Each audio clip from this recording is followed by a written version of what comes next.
भारत का रक्षा उत्पादन 1.50 करोड़ के पास पहुंचना निश्चित तौर पर आत्मनिर्भर भारत के लिए गर्व की बात है। रक्षा मंत्री राजनाथ सिंह ने इसे बड़ी उपलब्धि बताते हुए कहा है कि ये भारत के सशक्त होते रक्षा औद्योगिकी आधार का स्पष्ट संकेत है। इस प्रकार आत्मनिर्भरता और नीति सुधारों से भारत का रक्षा क्षेत्र जो है नई कहानियां लिख रहा है। अभी भारत अपने मित्र देशों और सहयोगियों को समान रूप से रक्षा उत्पाद निर्यात कर रहा है। वर्ष 2014 के बाद से सरकार ने घरेलू रक्षा निर्माण को बढ़ावा देने के साथ ही रक्षा निर्यात के महत्वाकांक्षी लक्ष्यों के साथ जोड़ने के नीतिगत प्रयास किए हैं। संरचनात्मक सुधारों से भारत के रक्षा निर्यात में उल्लेखनीय वृद्धि देखी गई है, जिसके कारण पिछले एक दशक में निर्यात में 34 गुना बढ़ोतरी हो चुकी है। यह बताता है कि हम पुराने दिनों से कितने आगे निकल चुके हैं। वर्ष 2013-14 के में जहां 686 करोड़ रुपए का निर्यात किया गया था, वहीं 2024-25 में यह बढ़कर 23,622 करोड़ रुपए हो चुका है।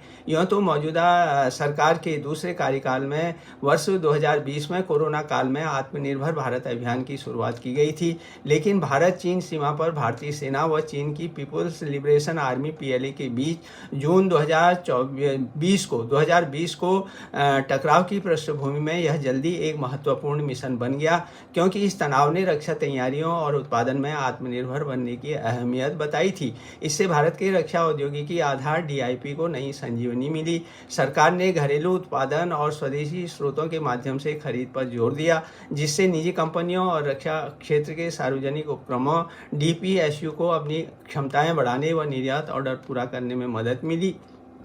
रक्षा क्षेत्र में बड़े सुधारों के तहत सरकार ने रक्षा अधिकरण प्रक्रिया डीपी 2020 के साथ साथ रक्षा उत्पादन और निर्यात प्रोत्साहन नीति डीपीईपीपी 2020 की शुरुआत की, जिसका उद्देश्य रक्षा निर्यात के लिए माहौल और ढांचे को बेहतर बनाना है। रक्षा निर्यात में तेज वृद्धि का श्रेय जिन 4 प्रमुख कारणों को दिया जा सकता है, वे हैं निजी उद्योग की भागीदारी से रक्षा क्षेत्र का स्वदेशीकरण, 5वीं स्वदेशीकरण सूचियाँ, आयुध निर्माणी बोर्ड OFB का निगमीकरण, रक्षा क्षेत्र में आत्मनिर्भरता पर जोर देने के लिए निरंतर राजनीतिक निर्देश और मार्गदर्शन। इनमें आयुध निर्माणी बोर्ड का निगमीकरण एक बड़ा सुधार है। इस नीति का उद्देश्य निजी कंपनियों व रक्षा क्षेत्र की सार्वजनिक इकाइयों को नई ऊर्जा देने, उनकी स्वायत्तता, दक्षता व लचीलापन को बढ़ाने और घरेलू क्षेत्र में उनकी मौजूदा क्षमताओं का बेहतर उपयोग करने जैसे लक्ष्य पाना है, ताकि अच्छे नतीजे मिल सकें।